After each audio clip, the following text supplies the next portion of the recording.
Basic fertility process for women. 2 weeks before your period starts, you will produce an egg. And that egg itself is only good for about 12 hours. In the lead up to you producing an egg, your body is preparing for pregnancy. So when you have sex in the time leading up to ovulation, sperm can live possibly up to 7 days. So that's the time that it's highest risk of pregnancy. Without contraception or a condom breakage, there is the potential risk for a pregnancy, depending on where the young lady or lady is in their cycle. And so if they're concerned regarding pregnancy, they should seek advice from any of the sexual health services. They can advise whether perhaps ECP, which is the emergency contraception, would be appropriate ideally within the first 72 hours after the unprotected sex. We are really quite efficient when it comes to pregnancy. And if we want to have sex and not get pregnant, then we really do need to use some form of contraception to prevent that. If you think you're pregnant, then you need to get a pregnancy test when your period is late. So if your period is a day late, even waiting until probably about 5 days late before you rely on a test. If you do a test before you have a period, before your period is due, it will quite likely show negative, but won't actually mean you're not pregnant. So there's always a time frame from getting pregnant before it's going to show up on a test. Once you are pregnant, then it really depends on what you want to do about it. So some people will be delighted, and that's marvellous. They need to see a doctor, a clinician, and get prenatal care. It's important to find out how far along you are, to know when you're likely to be getting pregnant, and then there's standard screening to do to just be checking health of the baby. So you need to be getting care at that point. As an international student, it really depends on what visa you have as to what's funded and what isn't. And so you're going to need to be talking to possibly a hospital official would be your most useful person to find out what you are funded to receive, or if you are at all. If you are funded as the same as a New Zealand resident, there's quite a few services that are available. If you're not funded, then there's going to be quite an expense in there.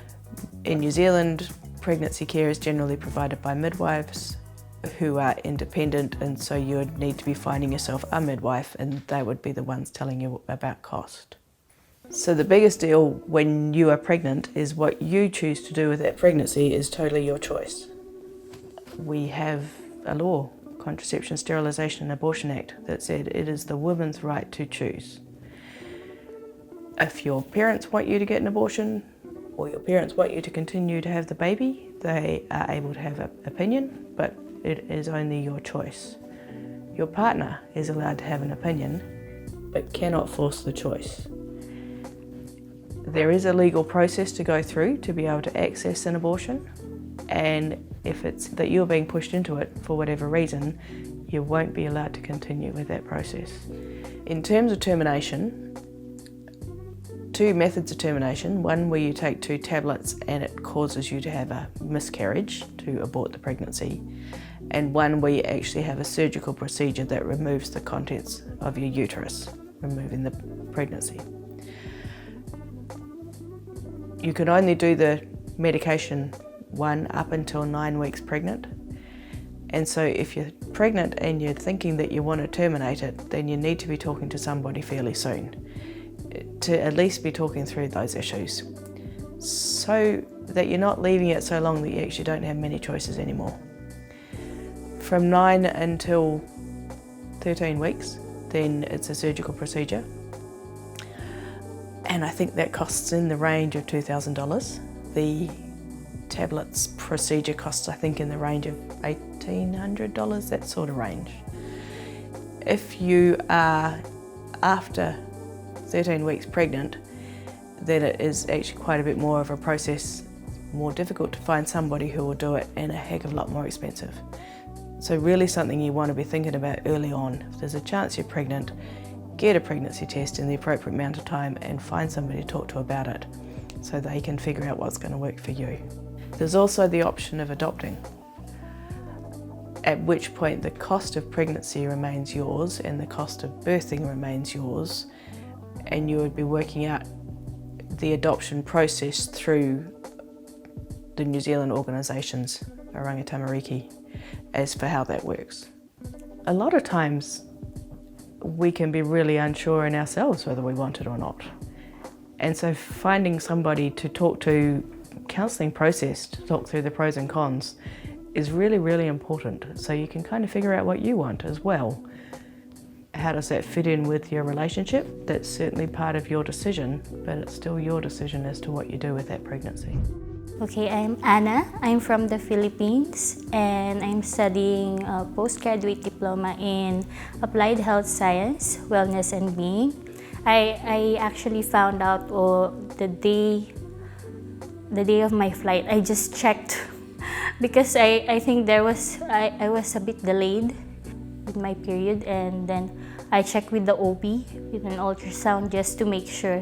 Then I found out I was 13 weeks pregnant. At first, I was nervous coming here pregnant because actually I found it a bit late and we did not actually plan for me to come here pregnant.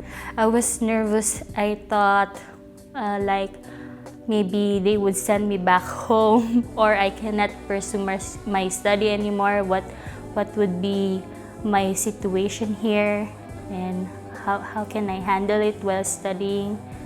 It was, I was so nervous, but then at least someone has talked to me and told me it was okay.